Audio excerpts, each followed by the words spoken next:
Hello, welcome to Club Cook. This week we're going to cook some beefy meatballs. Really tasty meatballs, but cheaper than they usually are. We're going to use some really cheap mince. That's £1.50 for 500 grams.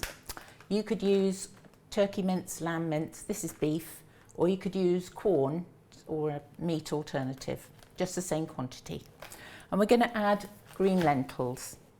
Maybe something we don't use very much, but really good fibre, really good protein and cheap. So we're going to mix those together and make some meatballs. We're going to beef it up a little bit with some stock cubes and some seasoning. Cumin is really nice. And we're going to also bulk it up with some breadcrumbs. Now, don't buy breadcrumbs because they're gritty, they're not very nice really, and they're expensive.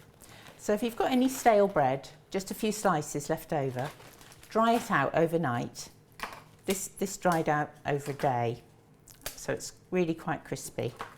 So to make your breadcrumbs, break them up a little bit, put them in a bag that's sealed, ideally, or knotted, and then get something heavy, like a rolling pin, and then give it a good bash.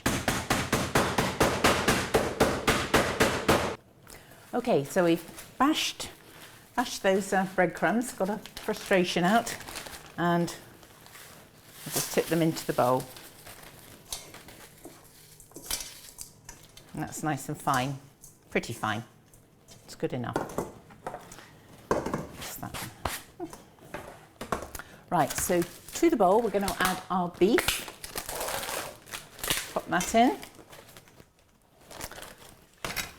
And the lentils, this easy ring pull, just need to drain those. So we've drained and just rinsed those in a sieve and just shaken off the water. Tip those in.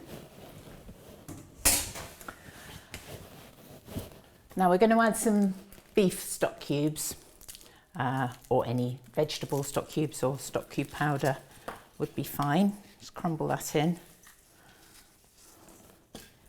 If you were using non-meat mince, you'd obviously use vegetable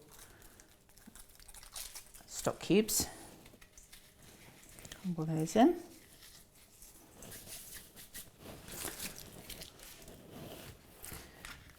Also, a little bit of salt. Never tip the salt in like that. Always put it in your hand first, because if the top comes off, you're in trouble and you can't save it. Salt and our lovely cumin. Now I'd say a teaspoon of cumin, but I haven't got a teaspoon here. Just that much in your hand is fine. It's not a strong spice, it's got a nice warmth. Then you get mixing, just with your hands. Nice clean hands, obviously. Get your hands in there and give it a really good mix.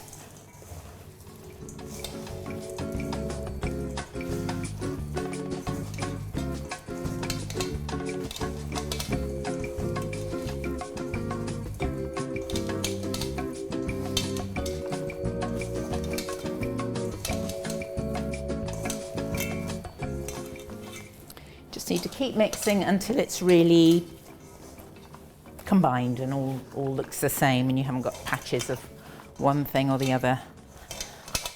It all comes together quite quickly.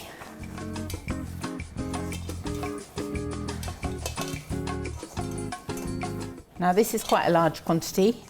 I'm going to divide it into half and we're going to do meatballs with half of it. The other half you could make into some burger patties if you keep it chilled in the fridge, or make more meatballs if you've got the time.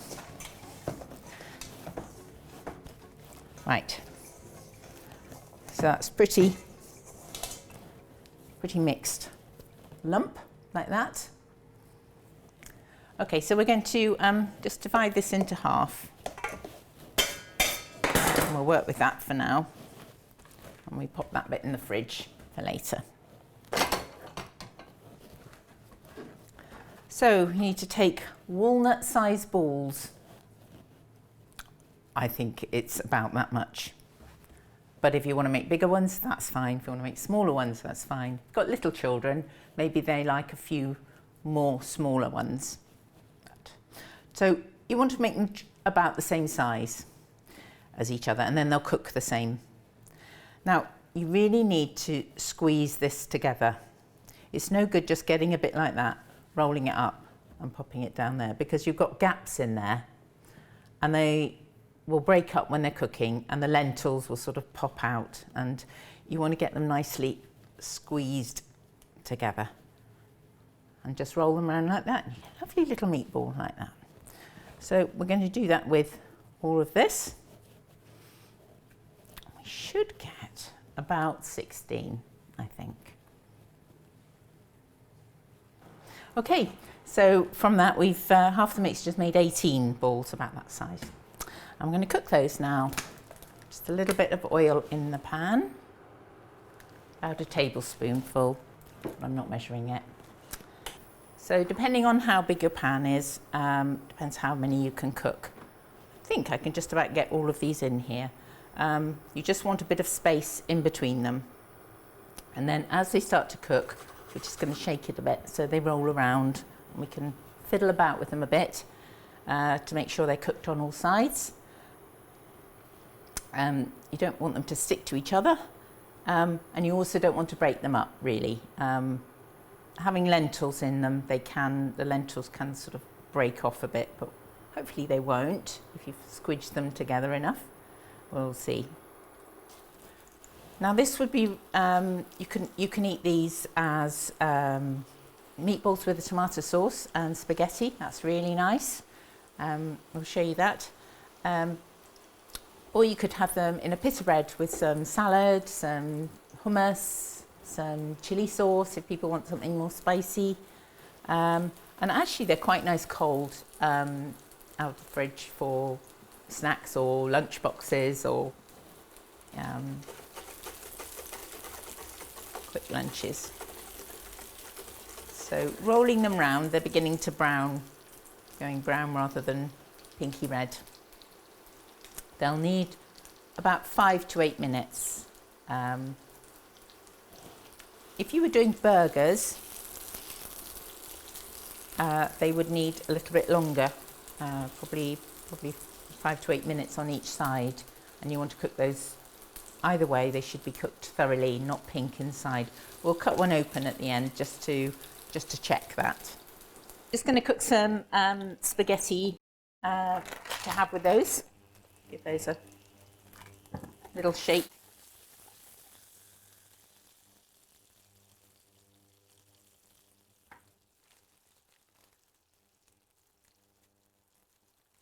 So it's easier to measure out handfuls of pasta, not so much with spaghetti. So it's a bit of a guess. I'll go about half the pack for 4 people. Get that nice and boiling and pop that in. It's a bit quicker if you break it up into half, and then so we'll just do that. Goes under the water, cooks a bit quicker, and it's easier to eat.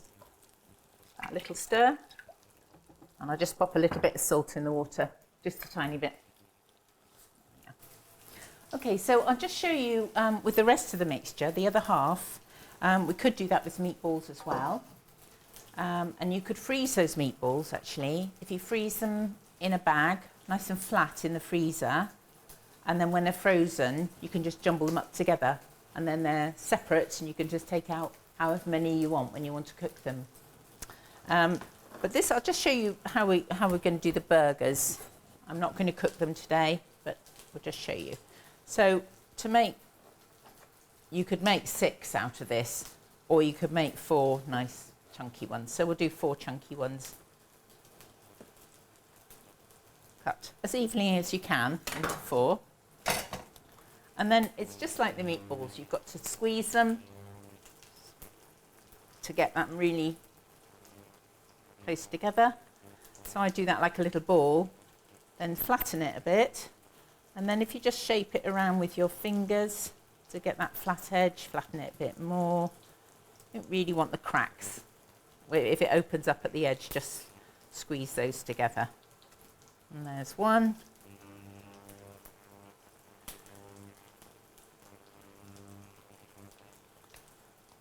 Now, I'm talking about freezing things here. You can freeze these if you've bought fresh mince. But if you've used frozen mince that you've defrosted and used, you shouldn't freeze that like this, but you could cook them and then freeze them and reheat them in a sauce or the oven. There we are. That's all ready to cook for another meal. So I've just given that board a wash in hot water and dry it off because we had raw meat on there. And I want to cut open one of these meatballs just to check it's cooked. So that's got to be on a clean board. Can't have any traces of raw meat, and a clean knife. Now these are looking nice and brown. I think we'll just pop one out and see if it's cooked. Yep, that's perfect. Nice and no pinkness in there, so all the meat is thoroughly cooked, and that's okay. Now, we're going to cook this with a tomato sauce.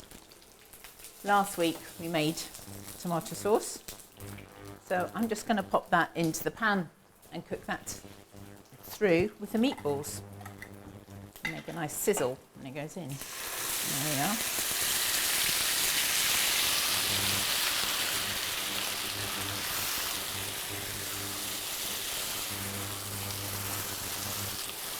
There was a bit of oil and fat that came out of the meat, but that will all go in the sauce and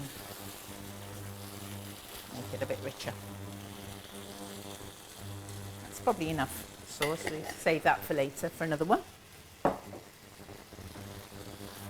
And then that just needs to bubble through, to heat through and coat the meatballs. So I'm just going to drain this now. The spaghetti's cooked. Drain that over the sink. So here's your spaghetti, and we'll just pop.